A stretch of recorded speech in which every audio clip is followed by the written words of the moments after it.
Looking for all the latest tips, tricks, updates of what's going on in the recruiting industry, check out the Digital Recruiter Sunday night newsletter.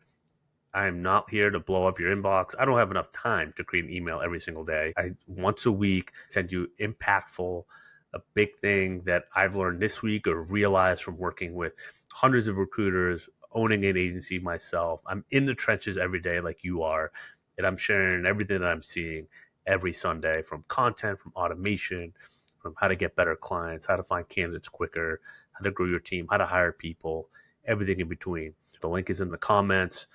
Sign up today, or you can go to my LinkedIn profile, Clark Wilcox. It's the first link on my feature section. You can sign up there. It's all free. So you get all the tips, everything that you need, free in your inbox every Sunday night. Sign up today. All right. Got an awesome guest today. The tool that's taken everyone by storm right now in the recruiting world, pin.com. And I got the head of revenue. We met at ERE, just super good dude, fellow UMass Amherst sports management graduate. I don't know how we found that out, but they were the booth next to me at ERE Recruiting Innovation Summit this year in Las Vegas. And Conor and I just hit it off right away. Found out we were at UMass together. Well, we did like the QR code LinkedIn scan. So I was like, dude, you got to come on the podcast. I've tested out his tool. It's great. My business partner loves it. So I'm excited to have him on here and hear about his story, learn about PIN. I know it's going to be super valuable to our listeners, Digital Recruiter Podcast listeners. So Conor, thanks for being here, man. Yeah, Clark, thank you for having me. It's a pleasure to be chatting with you again, and excited to dive in today. They're the first fellow UMass Amherst sport management graduate that I've had on here. Not the first UMass grad I've had on here, but first sport management graduate. Yeah, no, one of my first clients on LinkedIn, Tara Rochello. Shout out Tara. She's awesome person. Great medical device recruiter. Actually, I'm going to let her know about this tool if she doesn't already after this call. But she went to UMass. She was like the fifth guest on here, so she also went to UMass. But yeah, man, it is funny. It's a kind of a BD conversational lesson of like, there's something about going to school with someone that you're just like, no way, you went there, right? Brings us back to our college years. It's a great door opener. Now, maybe not with the AI messaging, right? We actually found it out human to human, but it's pretty cool. So I would love to kind of maybe give us a breakdown of like pin.com for those that don't know, right? Which would be surprising. We'll start there. We'll kind of get into your background. Yeah, of course. Pin.com was born about 18 or so months ago at this point. Top of funnel sourcing automation is really where we live here, right? It's a matter of three very easy to consume workflows. It's one, finding you more qualified talent faster. Two is helping you find all their contact information, so emails and cell phones. And then last but not least is really just a matter of getting in front of these people, right? So fully automating the email outbound process, even tying in LinkedIn automations there as well, and pretty much making it the one-stop shop for any recruiter across the board, whether that's internal or external, that needs to go out and find passive talent. Pin's the one-stop shop for it. I love it.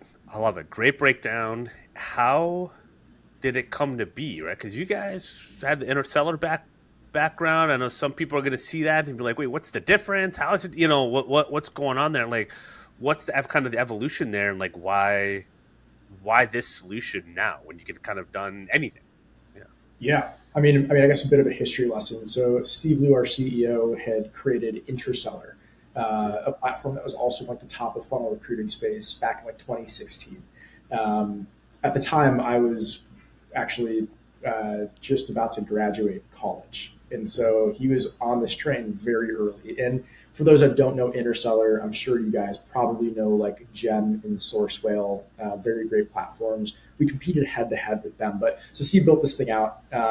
He started putting some of his friends on the team. So Jake Price, who's actually, been on your podcast already, was one of his like childhood best friends. And so he brought Jake on to join him, and Jake and I are good buddies. And so Jake brought me along for the ride too. And that was back in probably 2018, 2019. It was a blast. We bootstrapped it. There was very minimal funding, and it was kind of my first run at a very early stage company where I felt like I had a lot of, impact on a day-to-day basis. And I caught the bug like immediately. I was like, this is just what I'm going to be doing for the rest of my life. And so it still remains to me today. But yeah, we ended up bringing Interstellar through an acquisition back in 2021. through Greenhouse. So we spent a few years there, learned a ton, had a really great time, made a lot of great friends, and over time, I think just kind of wanted to figure out how to go build something brand new all over again. And there were still a lot of cries from recruiters to say like, "Hey, man, like how do we get a hold of these people in the first place? How do we even find them faster than what we've historically been able to do?" And so with that gap, Steve broke away first. He started building in the shadows, and slowly started putting the team back together. So actually, as of now, like 7 of the 10 of us are from that original founding Interstellar team. That's awesome. That's super cool. Yeah, we were talking about before of I made the joke that it's my podcast. I can say publicly, I don't care that I'm pro nepotism, and I think it always gets kind of like a bad rap, right? We always see like the worst cases of it, which is totally fair; those exist. But Yeah. I was kind of alluding it to more like when a coach goes to like a pro coach, like NFL coach goes to a different team. Right, or Belichick going to North Carolina, right? He's bringing on staff that he's already worked with before, right? And some of these coaches, like Harbaugh, right, goes from Michigan to San Diego. He brings a lot of his crew over. Not is everyone the same? No, right? It's a different environment, different context, right? Different solution, right? It's going to need different people, but you go with the people that you've been in the trenches with. Right, and the foxhole with, and that's the people that you've built trust, and you've kind of forged that piece of it. I know that's not quite nepotism; you guys aren't all related, but like just kind of like having that buy-in of like people that that you can trust, that you can depend on, is like is the lesson. And I think, for anyone, I would say I would like to job seeking, like the network and all that, like is huge, but it's because like get yourself into places where you can build that trust and forge that trust and be have people that you can rely on and that can rely on you as well, right? And then you're never jobless ever again. Right, and kind of being able to kind of think through that way. I don't know if you have any advice because someone that's like lived that right in your career. Do you have any like advice or best practices on that? I know this is like a lot of recruiters, but recruiters that can talk to Yeah. candidates and give them this advice, but also recruiters that are maybe solo on their own that can actually network with other people in the space. Yeah. Yeah. I mean, there's not a ton of advice other than if you find yourself in a situation like that, hold on to it. I'm very, very lucky to be in the situation that I'm in, right? And I'm not going to sit here and say like it's because I'm so great or because like everyone else in the team is so great that like this all just kind of like worked out. Like we got lucky, right? That we all got to find each other that early in our careers and figure out how we worked with each other. I do think this also goes both ways, right? Like we always think about this from like a top down perspective, like oh yeah, like you have the leader of the team and you want to, of course, build the company out, but what I mean by that is like, okay, you've got Steve, who's a phenomenal leader, right? And because of that, everyone's gravitated to go work with him again. But at the same time, he's looking at everybody individually on this team and saying, I know that this person is an absolute mercenary and they are so good at exactly what they do. And we've figured out how to get the best out of them before. And so we would be, super lucky to have them on our team, right? So it kind of works both ways. Again, advice wise, like if you find yourself in a situation where work almost doesn't feel like work and you're passionate about putting in the effort to not only, of course, help the company grow, but like help the people around you grow, like that's where you found your sweet spot. And I don't know if there's like a way to seek that out other than like working for 400 different companies and just getting really lucky. But like, we're lucky to be in the position that we're in at that point. Yeah, well, I mean, I think the humility just to have in general goes a long way, right? It speaks to you, and I can see that for you. And you guys have come across that way the whole time of the couple months that we've interacted. And I talked to a lot of different people. I think that energy is infectious and comes off. But to your point, I think sometimes it's just knowing that the grass sometimes isn't greener on the other side. Right? And that's something that can plague people forever if you're not careful, and just kind of getting out of that mindset to appreciate what you have in the now. And I think one of the things we do, like you're on the phones all day, every day, like you work, like you don't show up to things expecting to like be, okay, great, right? You kind of know people, you have the network, but you Yeah. still got to perform. Like you got to work, and I think there's sometimes people expect the opportunity and expect the work to be done for them, right? And it kind of just like, hey, just give me a shot, and I'm gonna knock this thing out of the park, right? Or I'm gonna go down swinging. Either I think that's a way, good point. yeah. Like everybody on our team has that somewhat of like a killer instinct, right? It's like, give me the ball. right? It's like that's the mindset that they have. Like I want the ball with 2 seconds left on the clock, Yep. right? Like, and we're all of course doing our own individual things, but I think that's just so important. Um, I think a lot of this is also attributed to Steve's leadership. It's so between the time that I was at Interstellar and, or sorry, at Greenhouse and Pin, I was at another company called Attention.com, super great conversational AI platform. They're going like toe to toe with Gong, and they're like a behemoth in the space, and they're, I think, kicking their butt, which is great news. But I, at that point, was like first sales hire and helping them go 0 to 1 in that space, and we were rounding the corner of an A round, and we were growing very fast, and all signs are pointing to, the dollar signs and all that. Steve gave me a call about a year ago today, actually, and said, "Hey, I'm putting the team back together, taking the temperature here. Would that be something that you're interested in?" I quit my job within 5 minutes of that phone call to rejoin Steve, right? And that's not, again, like I can't stress enough how amazing that last gig was and how much opportunity there was there.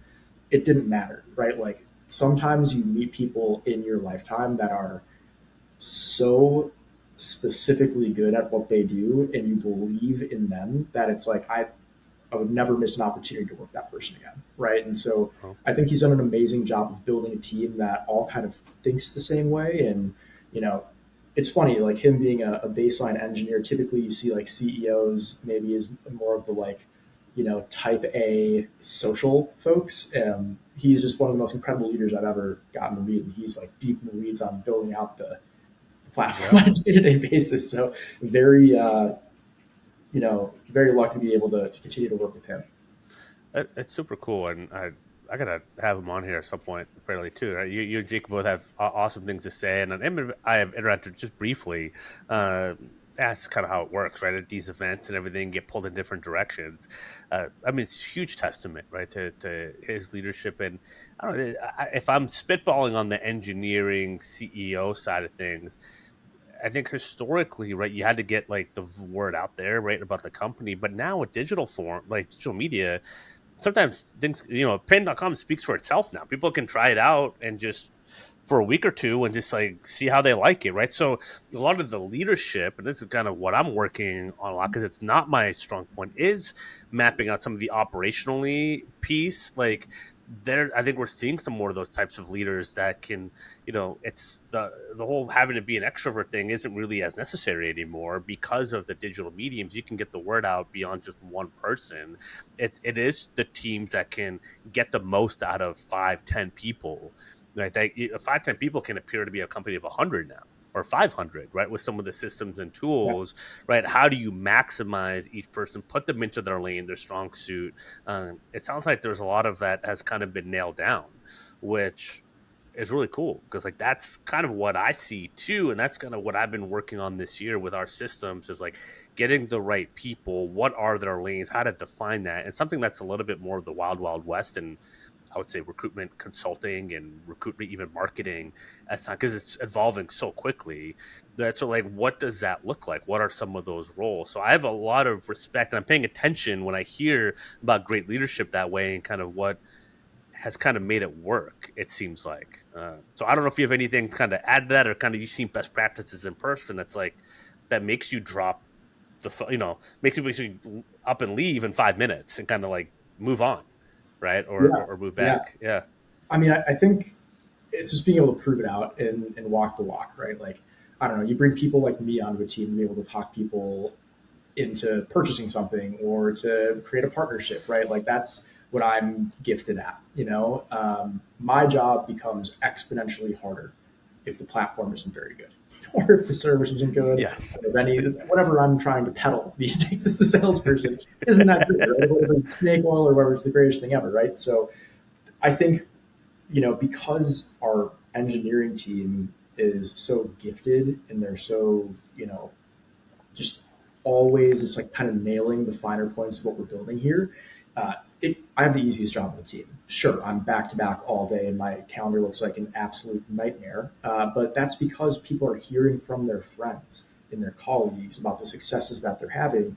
I'm not even a salesperson. I'm like the gatekeeper these days to the platform, which is Yeah. great, right? And sometimes I even tell people like, "Hey, I don't think this is a great fit for you." right? Based on what your pain points are and what you're needing. And then they're kind of scratching their head like, aren't you the sales guy? So it almost becomes this interesting area now where, we're in a really lucky space where, everyone's kind of coming into us right now, but it really starts with just an amazing product and the team behind it. So, I repeat that to my engineering team every week during our stand up that, I might be the guy that's chatting with all these people, but like it's them that are the real MVPs here. Yeah, they butter the bread, right? And I think in an environment where there's a lot of just half baked tools put together, AI wrappers, everything else. It's like Yeah. that quality is always going to win.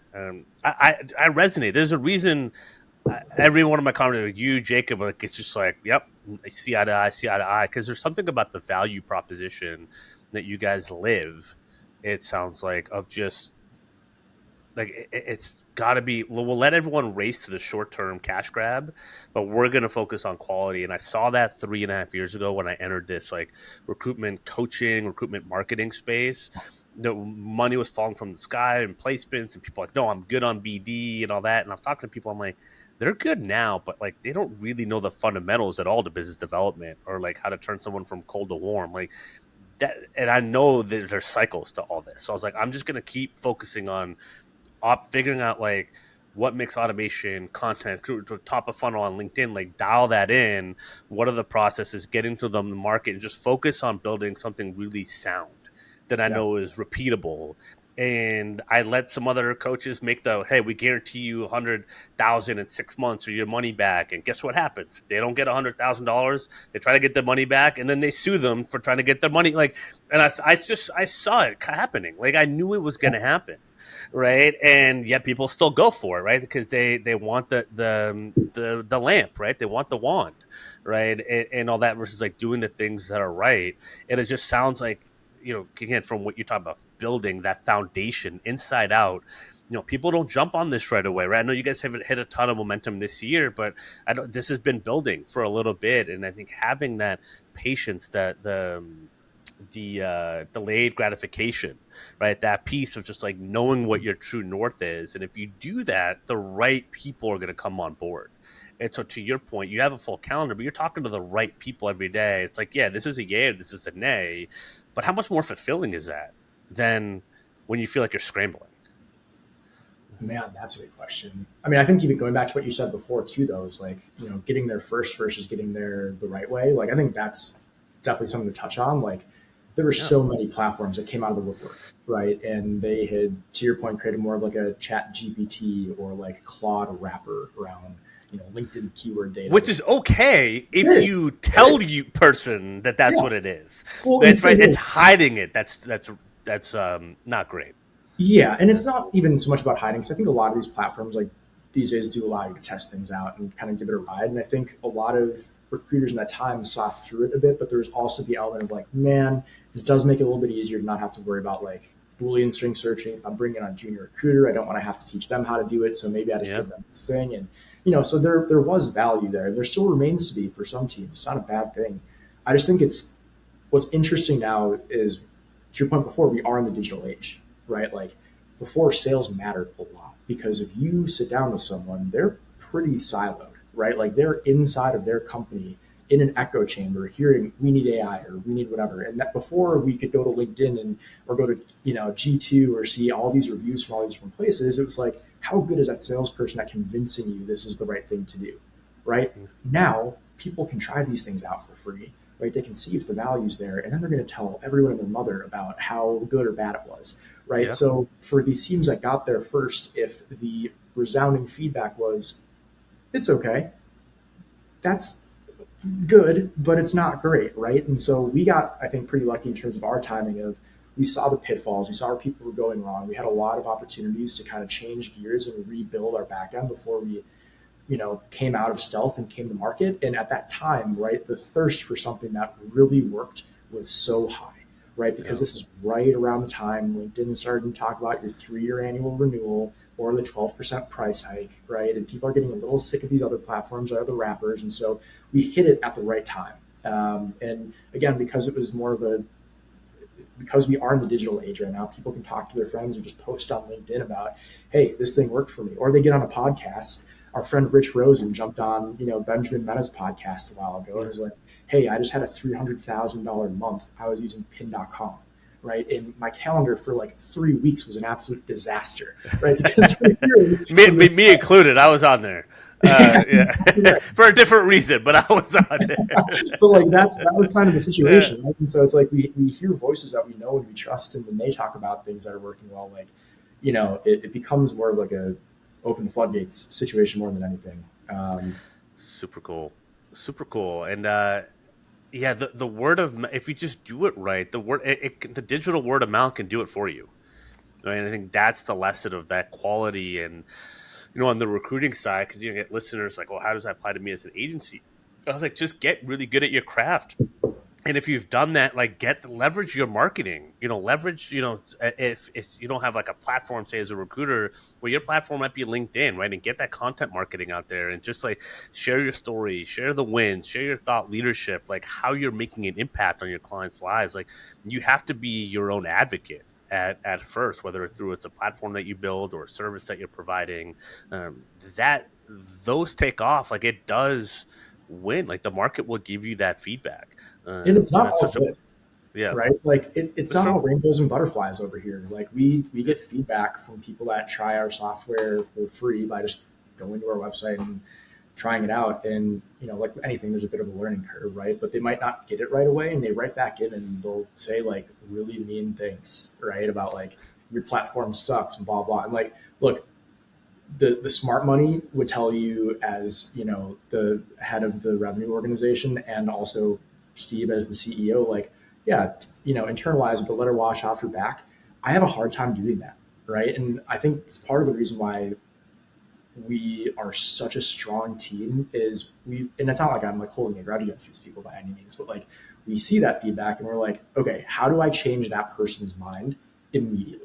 Right. And if it's not something that I have the power to do with our technology now, how can I talk to them, understand what they're kind of feeling and where that pain lives, and then put it on the roadmap and fix it for them later?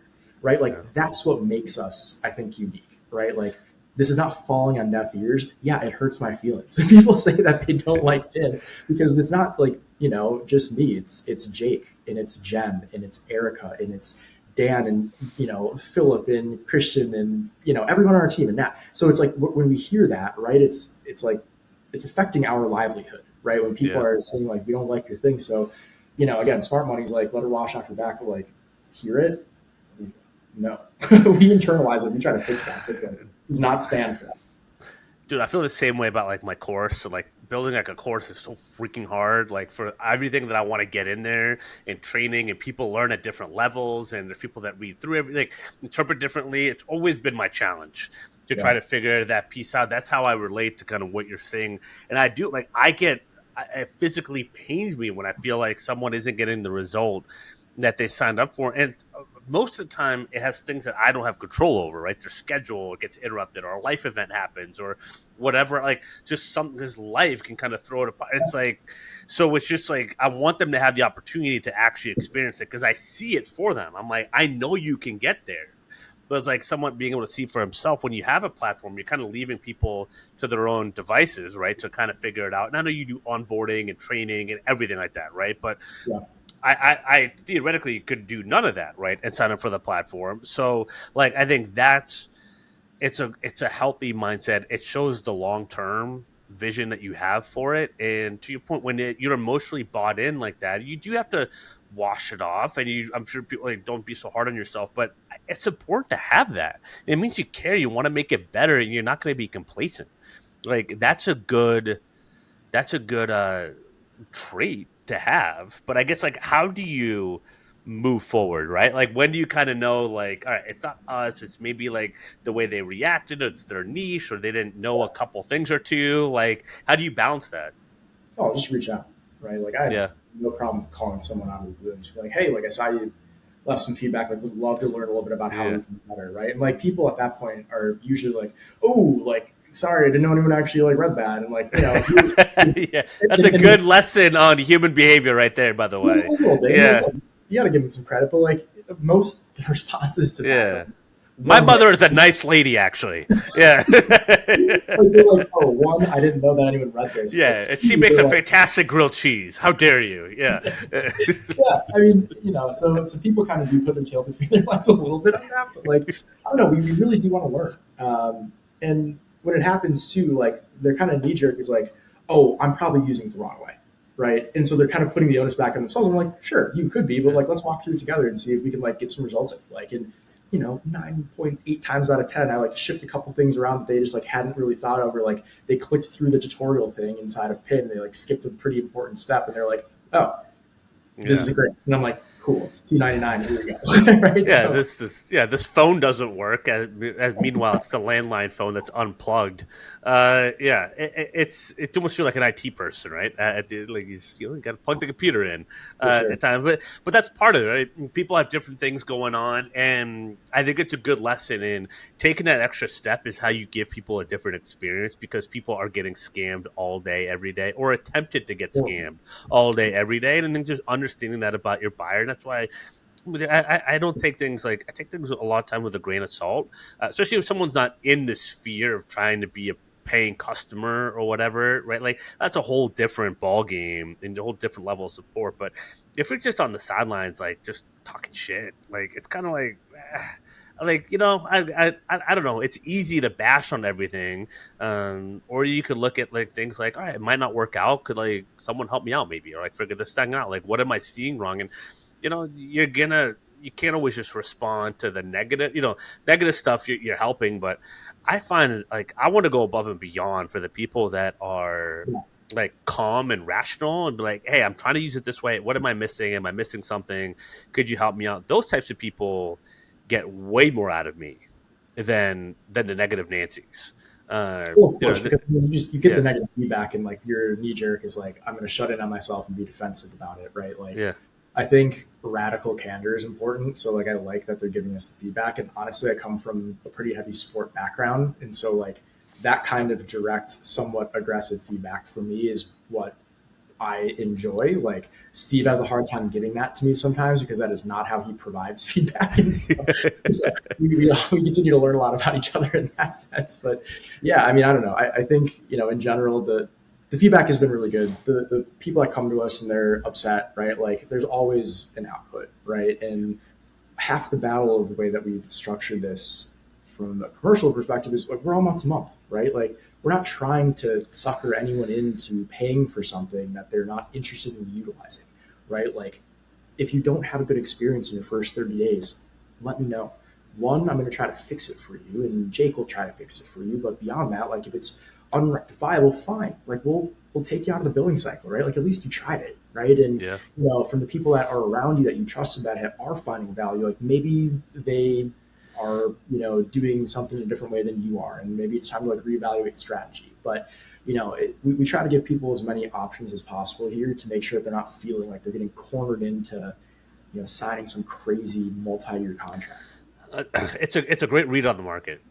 So kudos to you because I think that is a way you build trust, for sure, and you put the onus on your software being that good, right? Which when you have that team that you've talked about, you feel that's like that's what that quality allows you to do that, and that is also what brings buy into the market. It's one of the things that I knew kind of drew me in, realized like it's probably a little bit different, and it has been. I mentioned it in the beginning. My business partner on the agency side, Lauren, after I introduced her to Dripify 2.5 years ago, any tool that I've shown her since, she hasn't been like that impressed until she tried out Pin, and she was like desperately trying to figure out like, how do I give access? When is it up? How do I get it? And I'm like, oh, that's a good, we got like the monthly retainer that we have right now. She got a ton of candidates over through that are in the interview process on the contingent roles as well. So, and I know she's about to, continue going, month to month.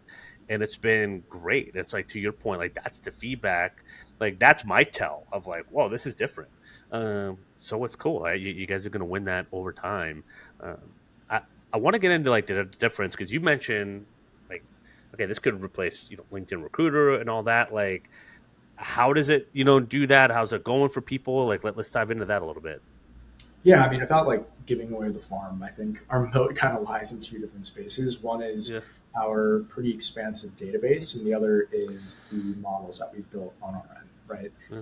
And if anyone knows anything about like building AI models, cost millions and millions and millions of dollars and a lot of blood, sweat, and tears. And we had a lot of time in stealth. And this time, luckily, with Pin, a bit more funding to play with as opposed to bootstrapping it with Interstellar. And so Yeah. we were able to build out an absolute behemoth of a baseline platform over here. But we're constantly filling it with new information across multiple different social platforms, right? LinkedIn and Indeed and Crunchbase and GitHub and resume data and all these other kind of locations that we're able to obtain information from. I think what's important to note in terms of the differentiation here is with platforms like LinkedIn, and not just them alone, but a lot of these platforms in the space, right? It's been just a matter of finding the keywords that you deem to be appropriate and then crossing your fingers when you click the search button. And what you're crossing your fingers about is that these candidates have those words inside their profile. What we're seeing more and more now, though, is these candidates are writing less and less. And depending on what your vertical is, some of these people don't write anything, right? Like we're even seeing, software engineers these days put their title on LinkedIn as nerd at company instead of, So they can't get hit up or anything. Yeah. exactly, because they know how the search algo works. And so, right, you're really just throwing a very wide net. And that's when you run like a classic LinkedIn search and through like a LinkedIn recruiter project, right? You're getting a lot of people on your 25 per page that have nothing to do with what you're looking for. But there's a word that exists on their profile that's somehow been, brought over to your end. And now that's why they're being shown to you. And so it's been an imperfect process for years, right? Really, what we're trying to do is reverse engineer it. So we frankly don't care what information these people have on their like publicly facing profile because we're able to do so much back end research. And I don't want to get into the specifics of that because Yeah. a bit of a moat on that front, but Yeah. it allows us to care less about what people write. And so we have the information beneath the surface to be able to say, well, here's what we know about what they've completed at these roles at that time at that company. Based on all of this research that we've done for you, here's the answer to the question that you're asking, right? And that's what allows us to just target those like 14 best people for the gig right away instead of on page like 62, right? And then Yeah. immediately allow you to start engaging with them. So Yeah, you had the insight like to hit with the top people first and then kind of go from there. I love the auto add right to the campaign. You get everything built out and just as you're sourcing, just like add people to the sequence like immediately. Like that part's really cool. And that's the feedback I got, yeah, from Lauren and Maddie when she was testing it out. Like there's definitely people on here that are not on LinkedIn, right? Which is always the magic word that you want to hear, right? Or the magic phrase. And so like that's really cool, right? And I think from a sourcing piece of it, a no-brainer, right? Leveraging that, I know you can, run, LinkedIn stuff, email stuff, which is fantastic. How are people? You told me people are leveraging it for business development. I know this can be one of the big questions. Our listeners have like, how do people leverage it for that? yeah, I mean, I use it for business Yeah, development on my end. So we are definitely drinking our own champagne, as we like to say on that front. yeah, The cool part is the workflow is almost the exact same as a candidate search. So basically, just to give you like the idea of it, when you arrive at Pin to build a search, you don't have to do any more like Boolean string, keyword, or whatever. You basically tell us who you're hiring for, the job title that you're looking to fill, and then you can just drop in the job description. Most job descriptions aren't that great though, as we all kind of know here. And so yeah, what we always recommend doing is taking maybe the notes from the hiring manager call or your intake call and just yeah, pasting those into Pin. Pin will distill it and then build you a list. That's how we conduct our search here, right? So it'll do a lot of smart inferencing for you. For the BD side, it's basically the same thing, but instead of describing your ideal candidate profile, you just describe your ideal customer profile, right? So if you're typically reaching out to like I don't know, controllers, right? To be able to sell whatever you're doing, your services, right? You just put in controller, and then below that, just describe maybe the industry that you're in, right? Maybe you've done work in a few different verticals before, so make a few different pin jobs, right? And target each one of them with very specific messaging, right? Pin will help you find their business email addresses. It'll put them right into a cross-channel outbound sales approach, right? And even if you ask it to, you can have it fully automate the process and even take like, I don't know, the top like 10 or 12 people from that list every day. Like it's like your own little SDR and enrich and start the conversation for you, which means you're not even logging into the damn thing anymore. So I have like 7 of these going for large recruiting agencies, right? And even between the large ones, I've got more of a bottom up sales strategy and a top down one, depending on kind of what my messaging Mhm. is. Both of those are running in tandem. I've got a campaign or two running for TA, for early stage founders, and even especially beyond that, like, you know, VCs that are, they have a bunch of porcos that need a bunch of really cool talent, and they have Yeah, to figure out with their talent partners how to bring them in, right? And so yeah, I've got all these different kinds of people that I'm reaching out to, and Pin just does it makes for it me to the happen. point where I'm just getting emails back from people saying like, "Hey, that sounds great," and I have no idea who they are because Pin's done the top of funnel sales for me.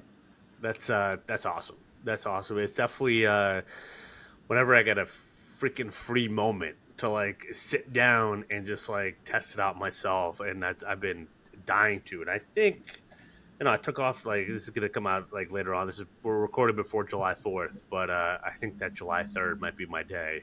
With no calls, I can actually just sit and mess Yep. around with it and actually get the the results that you and Lauren all that are getting and Rich, which is super cool. Uh, yeah, I love it. I know you'll get a few calls from this alone, which is great, right? Now let's we can pivot a little bit. Um,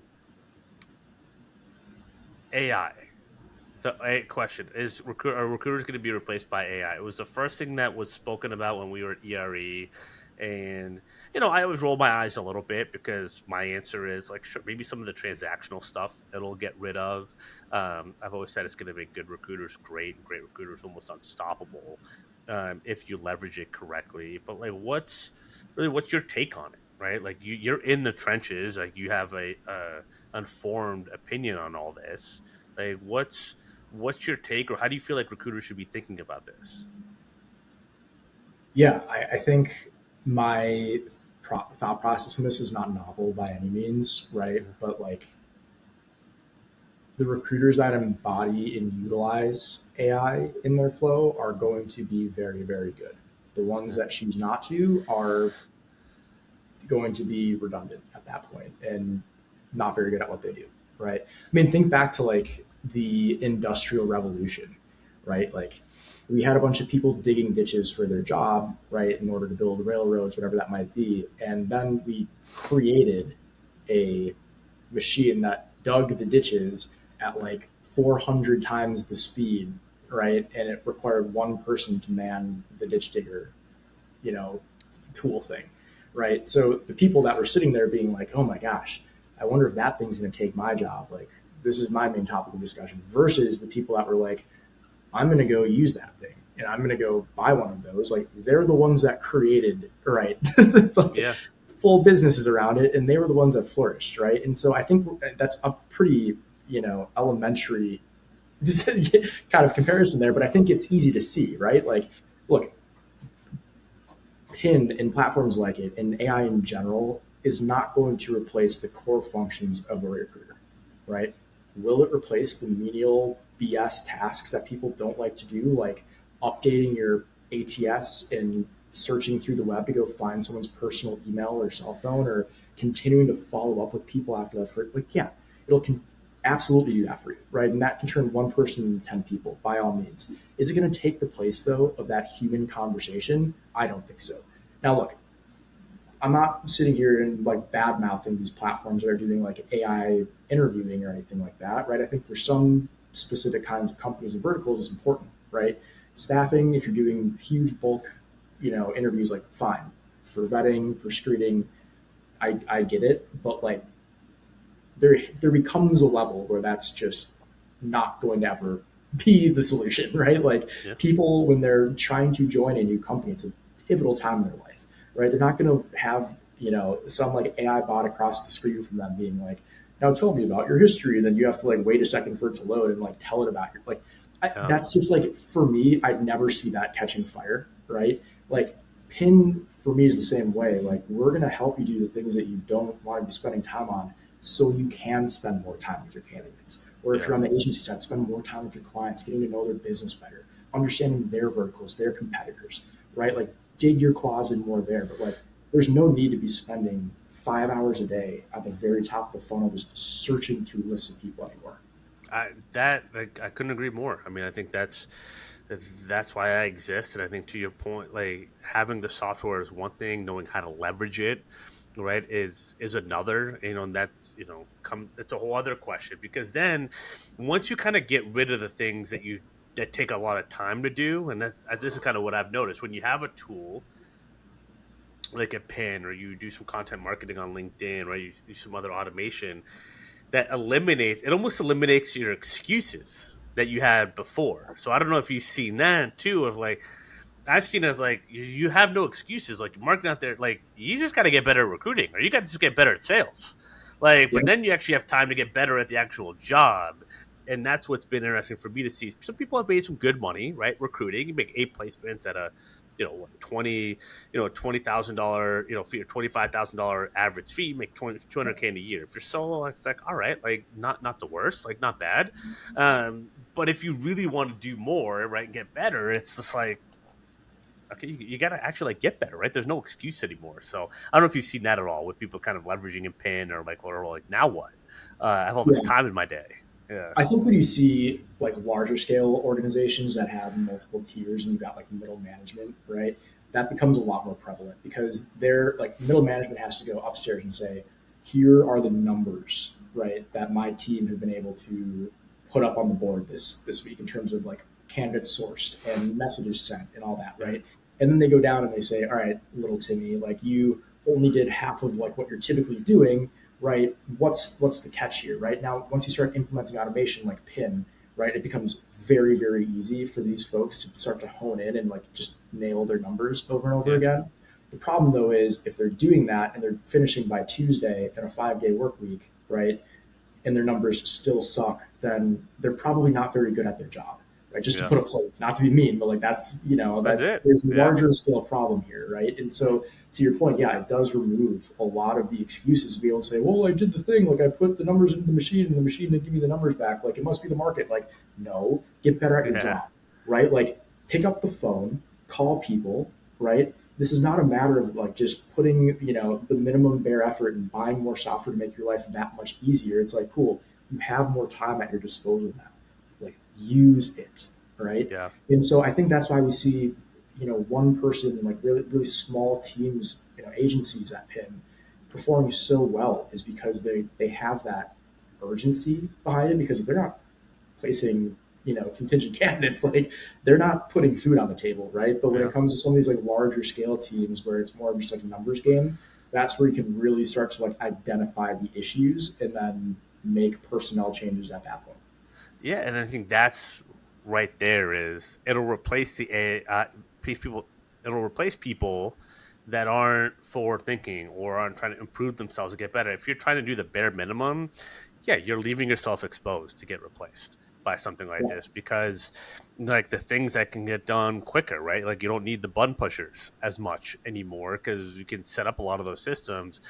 It's rewarding the people that are innovative, creative thinkers that can think on their feet, especially producers and client facing, that you can get better at problem solving, right? Because you and I both have automation set up, and I have the content marketing set up, so I'm having relevant conversations all day, every day, and I know you are as well. So I get to listen and ask questions, get to know my market directly, and I'm not spending any time chasing.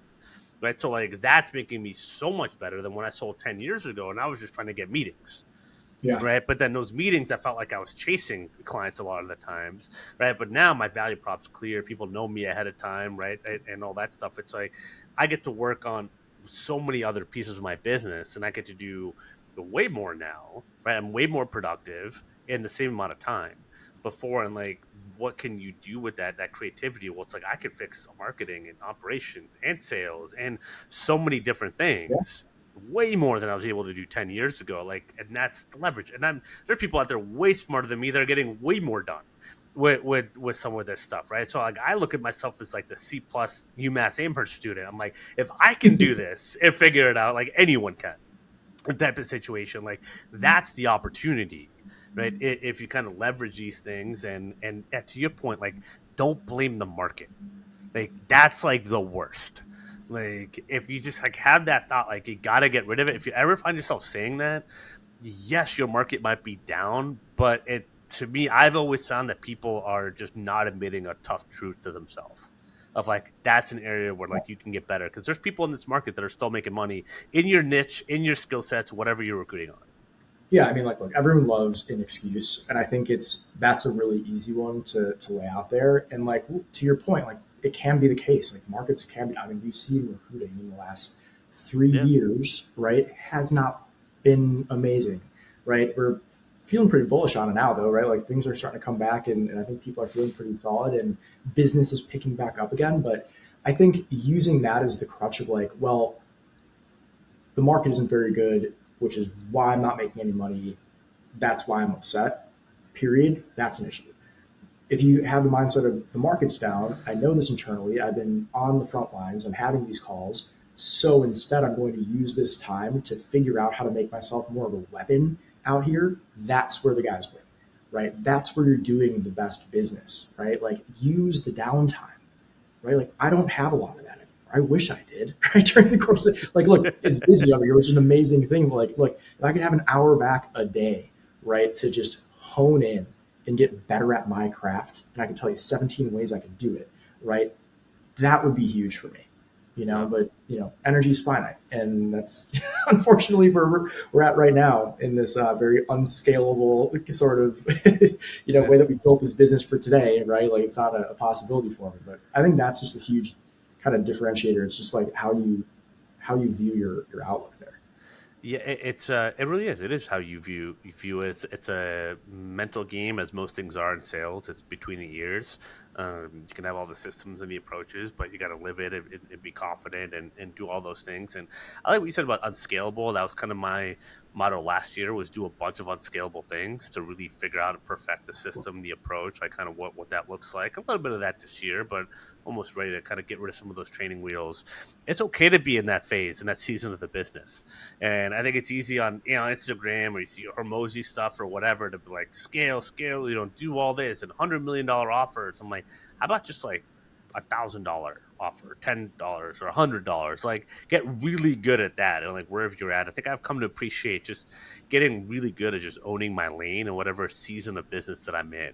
Yeah, There's a lot to just being present, and I know you are, like, with every interaction, every call, just like being present for the problems that you're solving now, and having the good problems that you have right of a full calendar, and just like being in that, right? And we talked about the grass is always green on the other side with like companies that you go to, but also in terms of like the work that you're doing, right, and some of the goals that you have. It's just like, just like that, just chip it away, like day at a time, like, and it won't always be this way, but like it's all right that it's this way right now.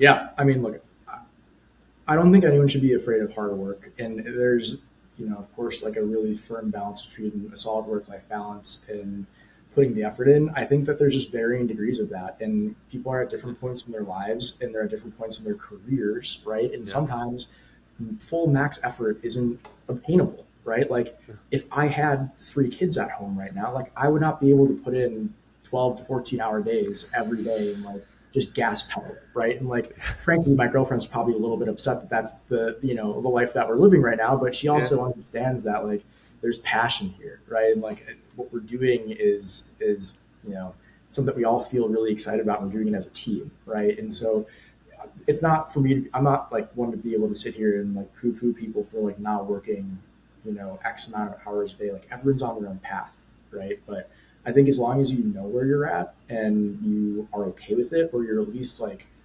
figuring out how to upscale or downscale, but like you're Yeah. aware, that's all that really matters, right? But I think people that are like trying to fake it to make it, like it's really easy to tell when that's happening and kind of call out the BS and be like, well, you know, it's just easy to see, and Yeah. like there's a lot of that, on LinkedIn. And There's plenty of that on LinkedIn. Yeah, it's I try to contribute to the conversation a little bit differently, and coach on it, because there's the people that are trying to go viral, which I think is stupid and pointless, and it doesn't really drive revenue the way people think. And then there's actually sharing, right, the value add. I think I always push you, yeah, because I think you sharing your stories of the hundreds of hours of calls that you're on, the insights that you've gleaned from that, is super impactful to the market, right? And you're able to, one post, get out to thousands of people, beyond just like having one call back to back and stuff like that. And I think there's always, when you're doing something like what you're doing, and having that transformation for so many people, it's cool to share, right? Like, and I think it's legitimate. It comes off the basis of you guys doing a lot of that work. I think just people being honest with themselves about that for sure is important. Um, yeah, it's to your point. You got to run your own race, but you got to be honest about the shape that you're in. I think it is kind of the way to look at it. Yeah. So, all right, as we wind it down, I just want to talk about one last thing, and that is professional ultimate frisbee player. Yes. Yeah. What how that happened? What was the career like? I didn't even I kind of knew it was a thing, but like give us the cliff notes.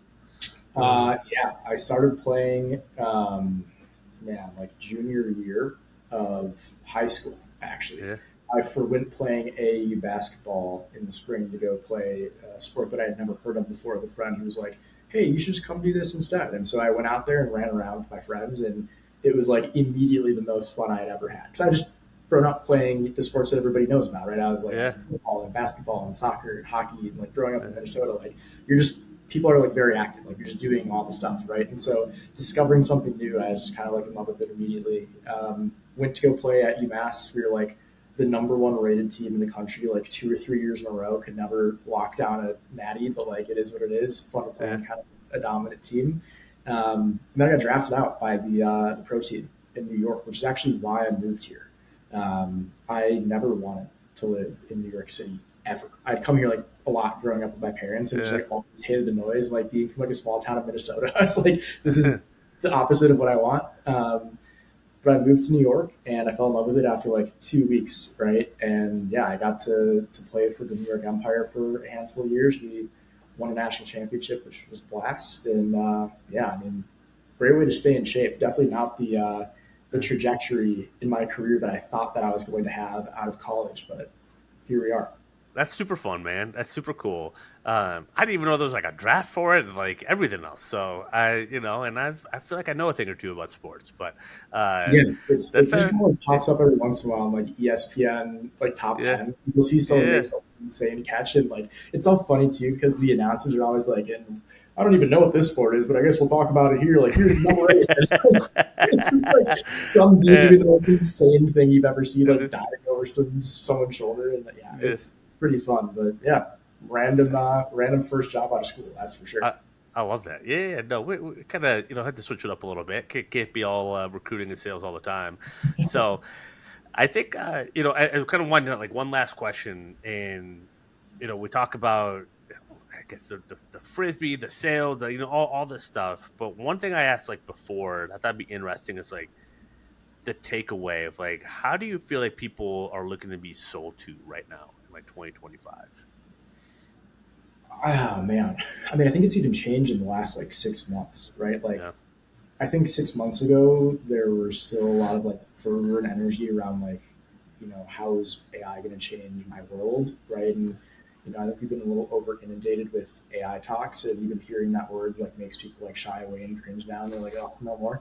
yeah, So I think like half a year ago to a year ago, it was way more like sell me, like show me what you have, and like make me want to buy it. I think these days it's a lot more like I know what you do, right? Like, show me what this thing does. Let me give it a ride for a month or two, right? Like, we're all month to month. And then at that point, we can make a call on this thing, right? People are just a little bit fatigued. And, what we've talked about LinkedIn a couple of times, like, obviously, it can be kind of expensive, right? And so, having the ability and the flexibility to come in and just utilize something, find the immediate ROI from it, right? And say, oh, okay, well, this thing makes a whole lot of sense. That's kind of where we're seeing the market go these days. I mean, for anyone that's ever gotten on a call with me, like, they'd all be able to tell you I've never like hard sold anyone on like trying to convince them to buy a pin, right? Like, yeah. it's more of a matter of just like understanding where they're at in their world Yeah. and figuring out if we can plug and play. I couldn't agree more. From a SaaS perspective, from a coaching consulting perspective, from recruiting, everyone's tried or looked at something typically, right? Or they've done some research on it, or it's easy to Yeah, do quick research on it. So it is like wherever you can reduce the friction point and to show that you're a different experience, in that there's a different approach that maybe they haven't leveraged with one of the other platforms or haven't been exposed to, right? From recruiting, it's just the way you qualify roles and intake in your process, right? That can be a game changer for companies that are like, oh, we never worked with an agency recruiter that operated this way, right? They always overpromise, underdeliver, but like you're underpromising and over-delivering, right? Mhm. Even changing that approach. Same thing with a tool. Same thing with coaching. I really think like that's the key is switching it from overpromise, underdeliver to how do I underpromise and overdeliver, but still make money. And I think Yeah, that's kind of like the fine line, right? And that's where the service and the product stands, has to stand on its own. I think like that's. I'm glad you said that too, because I think it's so easy as salespeople, and I mean recruiters are also salespeople. Whether you're internal, Yeah. external, or you guys are selling the dream, right? Um, it's easy to look at the output, right, and kind of base all your decisions on like, okay, what does the bottom line look like, or like, what is our total headcount going to be? How do we get to there, right? I think it's so important to like check out the journey as well. Like my calls don't start with, "Hey, I'm Connor. Nice to meet you. Pin's $299 per month. Here's where you You sign." should do a couple like that just to see. No, yeah, I'm Depending kidding. on what Yeah. people write in when they're like signing up, they're like, "I just want to buy it today." And I'm like, "Here's the link." Uh, But for the ones that don't, though, like it's really important to understand and build the relationship with the person that you're communicating with every time, and that's never not going to be the case, and especially in this vertical. I mean, from a salesperson selling to the people listening to this podcast, predominantly recruiters, right? Like, I think it's easy to see, some of the best performing companies in the recruiting tech space all have salespeople, yeah. right? There's not a lot of people that are going to a website and forking out, thousands of dollars for a piece of software when they're not speaking to someone, right? And so there's a reason for that, and it's because recruiters are people, and so am I, right? So it's kind of a different thing. I think it's just like a matter of being able to get in there, build that relationship, nurture it as much as possible, understand if this actually really is a good solution for them. And if it is, great. And if it's not, I'm going to be the first one to tell them that, right? Yeah. Like I told you before, like I get on calls frequently where I tell people I don't think they should buy it, right? And it's for, only a handful of specific reasons. But like when that happens, I think that also in some way like makes the relationship even like way better. Like people are always taken back. They're like, well, I don't want to hear that. Like, let me buy the dang thing, right? Yeah, that's But always how it works. then I Yeah. explain it, and they're like, oh, okay, thanks for helping me avoid disaster, or at the very least, avoid paying you $299 with a credit card, right? And then Yeah. they introduce me to their friends that can use it. So I think just the human element's never going to change, right? Whether that's in sales in this space specifically, or whether that's a recruiter chatting with candidates or clients, like it's just going to be the same in that realm. And I'm going to be on, I'm going to be quoted on that. So hopefully Yeah, I'm right. you will, and I won't get into the reasons why someone, but I'll let someone book a call and figure that out for themselves, because there's so many different reasons, right? I think that's what I want to encourage people. Like your LinkedIn URL will be on here, right? We'll put link to pin Yeah. on here. Book a time, right? If you're listening, if you're on the fence, just book a time. It's got my stamp of approval that you're not going to be led in the wrong direction. If you are, just shoot me a message and I'll give Connor a hard time. But I'm pretty sure that won't ever happen. But it's really cool. It's a really cool platform. You guys have definitely put everything you got into doing this right. I think really paying attention to the market. I think that alone should resonate with a lot of recruiters that have probably demoed a ton of different softwares that probably don't feel like they had their best interest in heart, right? The recruiter's best interest of figuring this out. So book a call, make it happen. I think it's for most of you on here, it could be pretty cool. And it can even replace a couple of tools that I talk about on here that I won't name for you out of respect. Right. And then you can make an educated, informed decision. But again, man, I do appreciate you just being on here. It's always a fun conversation, and just congrats on like the first year with Pin, the success that you guys are having, and I'm excited to just continue to follow the journey and be and rooting you guys on.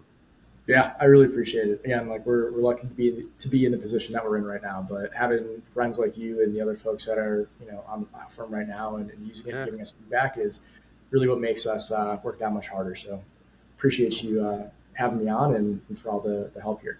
absolutely. Well, it's yeah, it's cool. It's cool to see people doing things the right way. like you guys are. So I always love that. And again, if you got value out of this, which I know you did, you can't lie to yourself. If you're here this long, I know you got value. Like, subscribe, 5 stars.